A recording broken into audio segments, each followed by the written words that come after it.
Сайн байцгаана уу? Та бүхэндээ өнөөдөр Монголын уламжлалт арга ухааны хөгжлийг дэмжих утаа бүлэг төвөөс эрхлэн явуулж байгаа гайхамшигт Монгол хүн, гайхамшигт Монголын уламжлалт арга ухаан сэдвт цуврал бичлэгийнхаа 2 дахь дугаарыг хүргэх гэж байна.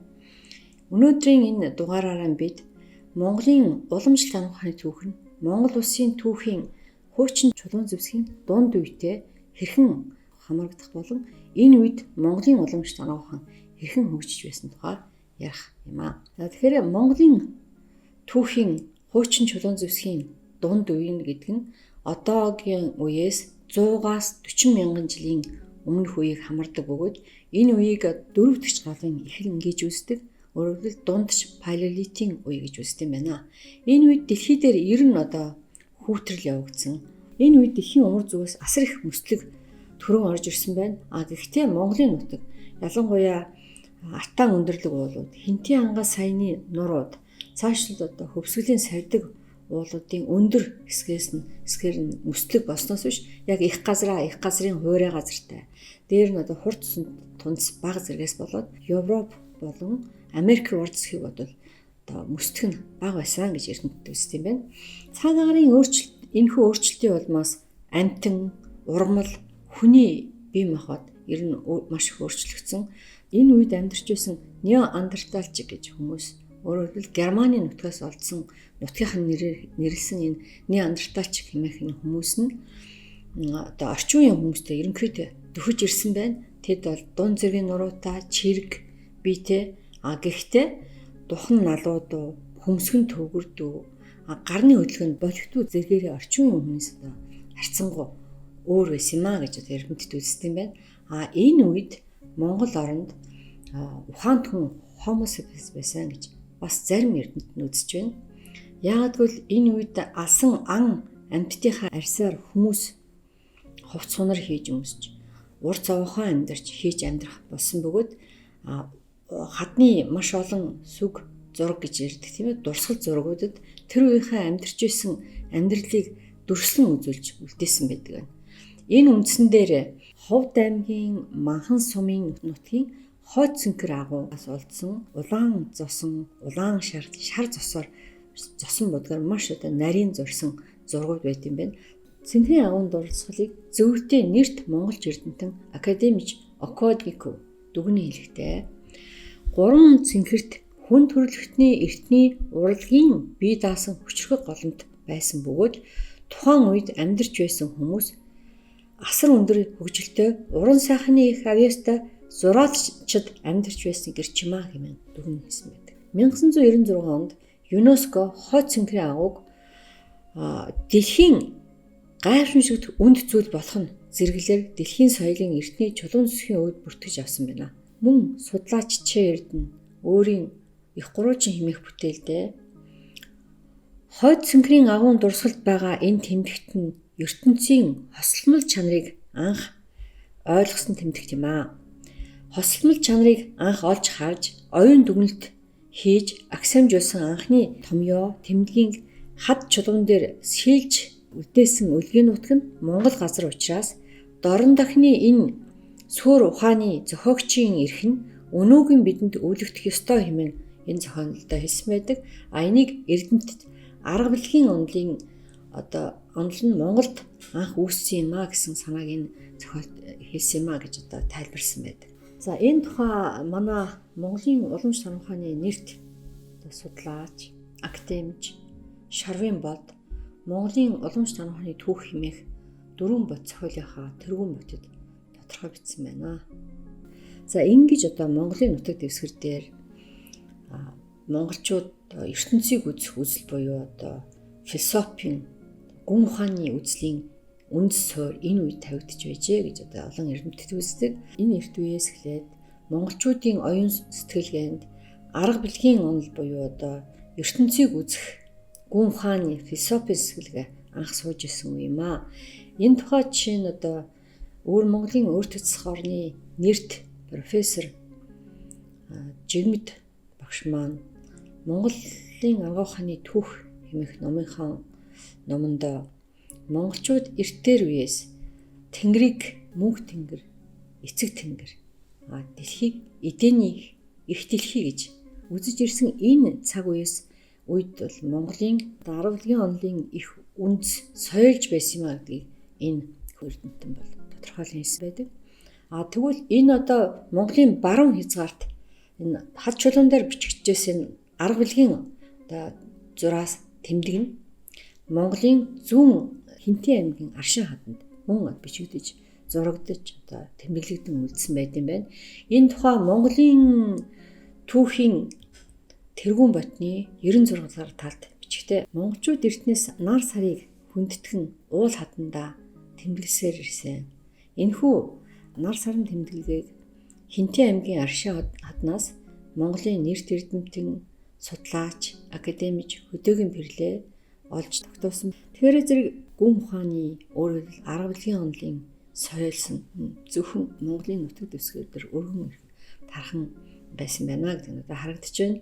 За энэ арга билгийн онол буюу одоо ертөнцийн мөн чанарын халуун үүдэн гэсэн энэ ойлголтыг амьдрал дээр хамгийн их хэрэгжүүлсэн салбар нь бол Монголын эмчнэр байсан байна гэж үзэж байна. Тэгэхээр энэ үед эмчнэр энэ халуун үүдэн чанарын мөн чанарыг олсноор эмчилгээндээ хэрхэн хэрэгжилж байсан бэ гэхээр зэрэг нэгдүгürt галын халаах ариутгах чанарыг ашиглаж бүтэн өвчнийг халаах, цус гарч явах чинь одоо шууд тэрэ түлж цусыг тогтоох. Одоо халуун өвчнийг болгоод хүүтэн усанд өргөх, хүүтэн усаар шивших, утгах зэрэг аргаар одоо хэрэгжилж байсан. За энэ одоо чинь цусыг одоо түлж тогтоож байгаагийн бол одоогийн хийж явах үед цусыг шууд төлөө тогтоож байгаа шүү дээ, тийм ээ. За тэгэхээр энэ аргыг бол монголчууд хүн нүүдлийн үед хэрэгжилж байсан байна гэдэг нь одоо харагдаж байгаа тийм ээ. Энэ үеийн анх нар хинбэ гэхээр зэрэг бөө удган нар байсан юм а гэдэг. Олон эрдэмтэн мөн ном зохиол эртний түүхэн шаштрууд бичүүлдсэн байх юм байна. За үүний хамгийн том төлөөлөл нь бол Монголын нууц товчоо, лувсан данзны алтан товч, цагаан сэцний эрдэнийн товч зэрэг эртний түүхэн шаштруудад бичгтээ энэ үрт үн эрт энэ цагт өвчин зовлонд нэрэгдсэн нэг нь бөө танддаг байсан. Энэ бөө нар нь бол өвчнийг эдгэхдээ олон арга байсан бөгөөд энэ аргуудаас хамгийн их хэрэгжилжсэн аргуудын нэг нь амьтны халуун эрхтнийг авч жин тавих гэх мэт ч маш дэлгэнгүй бичсэн байдаг. Одоо манай нэрт эрдэмтэн, академич Бямбын Эренчунгай маань заан залуудаа хэмээх түүхэн ормондоо мөн арсан зан олхиж байсан эрт идэвгэгийн цагт осол гэмтлээ өдөр төвчнөр үү олноороо хяарч байсан тэр цагт одоо овгийн эгчмэд эмхтэй халуун өвс соржин тавих, за халуун галаар өвдсөн одоо цусгарсан цусыг тогтоох мөн одоо галаар ариутгах эмчилдэг байсан тухай бас нарийн тодорхой бичсэн байдаг. За Монголын түүх соёлын атласын 316 дугаар талд бас мөн одоо бөөгийн эмчлэх ёсны тухай гэдэг бүлэгтээ өвдөж гэмтэж байсан нэгний бөө удган нар эмчилж байсан. Бөө удган нарын эмчилгээний аргад бол хоёр үндсэн хэлбэр байдаг. Нэгдүгээрт нь элд хэлбэр ба далд хэлбэр гэж. За эл хэлбэрт нь бол аг, ганга, жодоо, арц зэрэг ургамлын ариутгах эмчлэх шатрыг ашиглаж түүгээр утгах, халамжийн тавих, уулгах зэрэг аргыг хэрэглэдэг бол далд хэлбэрт нь хүмүүсийн оюун ухаантай харьцдаг байсан юм а гэж одоо товч өгөө тодорхой бас бичсэн байдаг. Өөр Монголын өөртөө зохионы судлаач Г. Буянбат монголчуудын бөөгийн шашны учир хэмээх номдоо бол удган бөө нар нь Монголын анхны эмч байсан юм а гэж тодорхойгоор бичсэн байдаг. Тэгэхээр энэ үед бол яг бөө гэж байсан юм уу гэсэн асуудал гарч ирж байгаа тийм ээ. Тэгэхээр энэ үед бөө байсан тухай мөн олон эрдэмтэд судалсан байт юм байна. Жишээ нь одоо нэрт эрдэмтэн Х. Батматмга хөвсгөлийн дарахад үндэстэн гэдэг номдоо хүн нэгдлийн үед бөө удган нар үүссэн юм аа. Энэ үед бөө үүссэн гэж бичсэн байдаг бол өөр Монголын өөртөө зохиолны судлаач Г. Буянбат Монголын бөөгийн шашны учир номдоо бөө мөргөл нь Монгол эхийн эрэхт бас байх үеэс үүссэн юм а гэж бас бичсэн байдаг. Азийн бөөгийн төв дэлхийн холбоо Монголын бөөгийн голомт төвийн тэргүүн, Сүхбаатарын халиун. За бөө бол олон мянган жилийн тэртээд гал үүсэх цагаас үүссэн юм а гэж хэлсэн байдаг. Хаан Тэнгэрийн самгалдаа төвөөс эрхлэн гаргасан Монгол бөөгийн түүх бүтээлдээ эхийн эрхт байгуулгын үед эмэгтэй хүний нийгмийн байр суурь нь эрэгтэйчүүдээс өндөр байсан тул бөө мөргөлийн үйл хэргийг эрхэлж буй эмэгтэйчүүдийг этүүгэн, удган гэж нэрлэдэг байсан гэж тэмдэглэсэн байдаг. Судлаач Ерөөл мөнх талаар нь болохоор энэ эхийн эрхт ёсны үед Монгол бөөгийн мөргөл үүссэн бөгөөд олон эрдэмтэд мэрэгд бөө судлаач нар түүх судлах явцдаа гаргасан юм а гэж хэлсэн байдаг. Мөн чөлөөт нэвтрэхэд тулд бичгтээ Монгол бөөгийн шашны үүслийг судлаачид нь олон мянган жилийн тэртегээс буюу өөрөөр хэлбэл хүүн үдийн үеэс үүсэлсэн гэдгийг нэгэн санаагаар батлан тогтоожээ гэх зэргээр бөө мөргөл Монгол одоо энэ үед үүссэн юм а гэдэг маш олон ном зохиолууд бичсэн байдаг маа. За ингэж Монгол дахь бөөгийн үүсэл түүний анхны хангаагчд мөн эсэх талаар олон судлаачид, гадаад хотуудын судлаачид бичсэн байдаг. Тухайлбал Хятадын 10 хааны эртний зохиол хэмээгддэг энэ Хуан Дэнежин хэмээх зохиол байдаг. Тус зохиол нь бол олон хүний бүтээл гэж үзэгддэг бөгөөд өөрөөр хэлбэл нийтийн тоолын өмнөх 770-аас нийтийн тоолын 220 онд бичигдэж дууссан. За их зохиолоос нь манай судлаач, эхэмж, докторант Хүрэлбаатарын хонгор зулын орчуулснаар та бүхэнд хүрэхэд энэ зохиолыг бол хааны дотор судар гэж нэрлэдэг юм байна.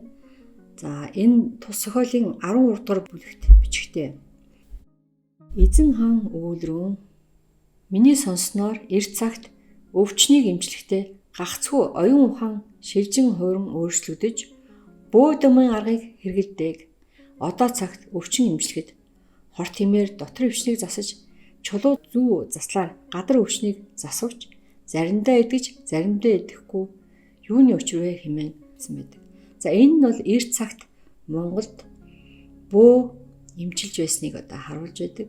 Тус зохиолын энгийн асуултын 12 дугаар бүлэгт нь хойд зүг болбоос тэнгэр газар хурсан газар гөлгөө тэртээд газар өндөрлөг оршин хүүтэн салхита цас мөсний орон тентхийн ард нэрэгдэн хээр отролох дуртай хийгээд цагаан эдээтэй цулд хүүтэн хурж цанхаахан амархан. Тийм учраас халуун төөн засал тустай юм а. Тийм болохоор халуун төөн хойд зүгээс ирсэн гэж бичсэн байдаг. Энэ Монгол оронд төөн засал үүсснийг давхар баталж байгаамаа. Төөн засал, хануур засал Монголд үүсснийг баталдаг нэг эртний зохиолууд нэг нь Ануу хааны дөрвөн үндэс бөгөөд буюу Жүчим. Тус зохиолын эмчгээний үндэст бичгтээ Хоржон Миза буюу Монгол төөн, за Монгол ёсоор өвчнийг гадагш татах хануур засал гэсэн Монгол гэсэн нэртэй хоёр бүлэг байдаг. Монгол гэсэн нэрээр татагдсан ийм үндсэн хоёр аргыг энэ Ануу хааны дөрвөн үндэс дээр бичсэн байдаг. Өөрөөр хэлбэл халуун үдний эцсийн хоёр эмчилгээ юм шүү дээ, тийм ээ. За мөн Солонгосын Ангаа ухааны нэвтрэх тол дээр төөн хэмэх монголоор нь төөнөөсөө бичсэн байдаг нь Монгол төөнөр үүссэн гэдгийг давхар баталж байгаа. Гэх мэтчлээ энэ дуртагдаагүй маш олон зохиолыг шин түүж байж энэ хэсгийг бид нэр авч байгаа шүү дээ, тийм. За энд дурдагдаагүй зохиол гэхэд энэ Монгол дараагийн үед босгоцоо ирсэн гэдгийг чинь Монголд ирж байсан гадны жуулчдад их Монголын гүрний үед ч гэсэн хэлэхдээ монголчууд хүүнийдлийнхаа аргыг хэрэглэсээр байна гэж бичсээр байсан юм аа. За энэ үеийн бас нэг онцлог нь бол Монгол нутаг дээр амьдарч байсан хүмүүс галыг зохиомлоор гэхдээ үрэлтийн аргаар болон цахиурын аргаар, цахиур цох аргаар дуртай үедээ хэрэглэх, хизээ хэрэглэх үедээ галыг гаргаж авч чаддаг болсон. За энэс ийм учраас махан хоол, ялангуяа өөхтөстэй хоолыг босруулж идэж чаддаг болсон байна. За ер нь ингэж махан хоол, өөхтөстэй хоолыг босруулж идэж чаддаг болсноор хүний биеийн хөгжил бол улам сайжирч, ялангуяа оюун ухаан өөрсдөө шимт хичээлийг мах өөхнөөс авч оюун ухааны одоо тамир тэнхээ чадал улам сайжирсан маа гэдгийг. Тухайлбал нэр философч Карл Маркс, Фридрих Энгельс нар өрх гэр, хувийн өмч, төрийн үүсэл хэмээх сурал бод зохиолынхаа 3 дугаар бүлэгт маш тодорхойлогдсон байдаг. Монгол улсын хөдөлмөрийн баатар, нэр зэтгүүлч, ардын уран зохиолч, эрдэмтэн, сэтгүүлч Лодонгийн Төдөвга хэлэхдээ 21-р зуун бол мэдээллийн зуун, оюун ухааны зуун болох бөгөөд цаашид зуунуудад хүний оюун ухаан улам гүнзгэрэн дэлхийших болно. Оюун ухааны гол хөдөлгүүр нь хүний уураг тарих, түүний чадал тэнхэнээс ундардаг. Монгол хүний тарих бол хар арьсныхаас 102 граммаар, цагаан арьсныхаас 52 граммаар илүү байдаг байна. Өөрөөр хэлбэл тархины чадамж буюу ухаан нь монгол хүнийх бусдаас өндөр ажээ хэмээн хэлсэн байдаг. За тэгвэл Германы нэрт эрдэмтэн Форте эх зуунд байгалийн ямар нэгэн гайхамшиг болохгүй бол оюун ухаан тэргүүлнэ. Тэр цагт монголчууд гарцаагүй тэргүүлнэ. Учир нь тэдний тарих нь хамгийн том юм а гэж хэлсэн байдаг. За энэ бүхнээс үзэхэд ер нь одоо бид 21-р зууны босгон дээр одоо ирсэн байж юм тийм ээ. За энэ 21-р зууны босгон дээр та бүхэн өөрсдөө ажиллаж байгаа. Шатар, даам, оюун ухааны тэмцээнүүдэд монголчууд дандаа тэргүүний байруудыг эзэлж, дэлхийн рекордыг эзэлж, тэр үтгэл оюун ухааныхаа энэ чадал тэнхээгээр Гиннесийн номонд бичигдэж эхлэв байгаа. Саяхан 6 настай охин Сондөр Оросын холбооны улсад болсон сэтгэн бодох самбингийн тэмцээнд дэлхийн аварга болж ирж байна. Оюун ухааны академийн үүсгэн байгуулагч, тэргүүлэгч Жи Хатанбаатар хэмээх энэ эрхэм одоо энэ хүний ач гавьяагаар дэлхийн оюун ухааны тэмцээнд орж байгаа Монголын гайхамшиг болсон хүүхдүүд 100 гаруй медалиас бараг 90-80 медалийн аваад ирж байгаа тийм хүүхдүүд байна тийм ээ.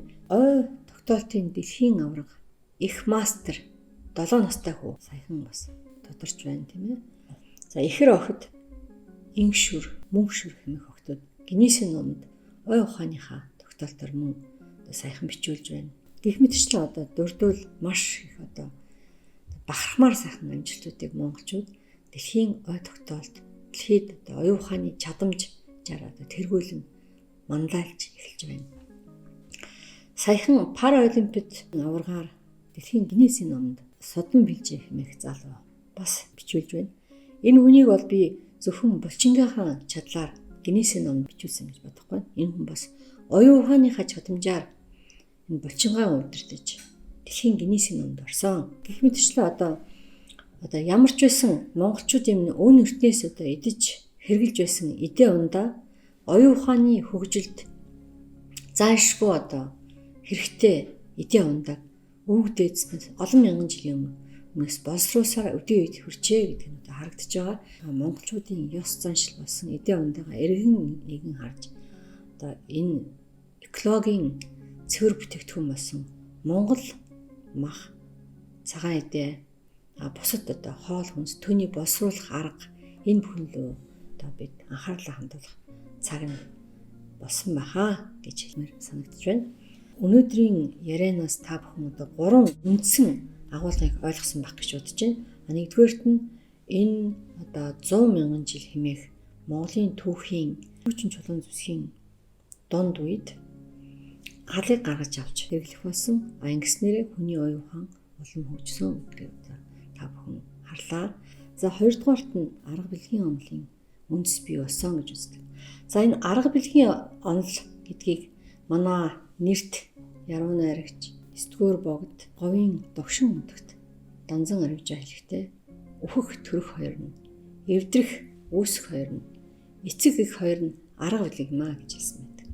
Өөрөөр хэлбэл хүний үүсэл эцэг эхийн өчүүхэн эсээс үүсдэг юм аа. Ингээд хүний үүсэл үүсдэгэ гэдэг санааг маш товч өгөөд тодорхой арга билгийн онолыг зангидж хэлсэн одоо санаа байдаг. За нөгөө талаар энэ хүү одоо энэ арга билгийн онол буюу ертөнцийн эсрэг тесрэг тэмцэл нэгдлийн онол гэж хэлдэг тийм ээ. Энийг одоо монголчууд энэ эрт дээр үеэс монголчуудаас үүссэн гэдгийг Германы нэрт сонгодог философч Гегель олж хараад монголчууд нь хүн төрөлхтөнд оюун ухаан хайрлсан юм аа. Энэхүү оюун ухаан нь арга билгийн онол юм а гэж товч тодорхой мөн дүгнэн хэлсэн байдаг. Монгол нутагт одоо арга билгийн онол үүснийг олон эрдэмтэд баталж, нотолж монголчуудын хэлдгээр хумхийн тоосноос атом молекул протон хүртэл нэм хасах зэрэг буюу цэник буюу эсрэг тэсгэр одоо нэгдэж байж атом протон цаашдвал дэлхийн ертөнц гаргийн асар том одоо дэлхийн хүртэл үүссэн юм а гэдгийг одоо энэ онолоор тайлбарладаг тухай одоо та бүхэн маш сайн мэдж байгаа хаа гэж бодож байна. Гурав дахь санаа бол энэхүү эрт цагт Монголд анхны ангаагчд үүсэн бий болж арга билгийн онолоо эмчгээнийхээ үндсэн суурь болгож хөгжин боловсрч явсаар эдийн үед хүрсэн ийм ангаах юм а гэдэг нь харагдаж байгаа. За ингээ эцэст нь хэлэхэд 100 мянган жилийн тэртегээс одоо үе хүртэл тасралтгүй уламжлан хөгжиж ирсэн түүхний янз бүрийн одоо эдрет нуглааг даван туулсан өнөө үед ирсэн Монголын уламжлалт ангаах ухаан гайхамшигтай биш гэж үү? Энэхүү ангаах ухааныг урт хугацаанд өртөөлн дамжуулж уламжлан явсаар ирсэн манай өвөг дээдс Монголын ард түмэн Монгол хүний оюун ухаан гайхамшигтай биш үү гэсэн асуултаар энэ удаагийнхаа одоо ярилцлагыг өндөрлөё. За ингээд Монголын уламжлалт ангаахны хөгжлийг дэмжих утаа билэг төвөөс танд жаргалын дэдийг өрөөе. Монголын уламжлалт ангаахын улам өргөжин дэлгэх болтугай хэмээн өрөөж энэ удаагийнхаа бичлэгийг өндөрлж байна.